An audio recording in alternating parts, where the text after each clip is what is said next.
அனிருத் இசைல ரஜினி நடிச்சிருக்க கூலி படத்தோட 2வது சிங்கிள் இன்னும் ஒரு வாரத்தில் வெளியாக இருக்கு. கூடவே சிவகார்த்திகேயன் நடிச்சிருக்க மதராசி படத்தோட முதல் பாடலும் வெளியாக இருக்கு.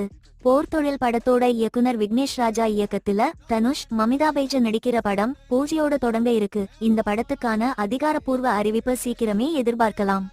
அருள்நிதி பிரியா பவானி சங்கர் நடிப்புல வெளியாகி இருந்த டிமாண்டி காலனி 2 படம் பயங்கர ஹிட் அடிச்சது. இப்போ அதுக்கான 3வது பாகத்துக்கான படப்பிடிப்பு பூஜையோட தொடங்கிருக்கு. நடிகர் விக்ரமோட வீரதீரசூரன் படம் நல்ல வரவேற்பை பெற்றது. இப்போ அவரோட அடுத்த படத்துக்கான அப்டேட் இந்த வாரம் வெளியாக இருக்கு.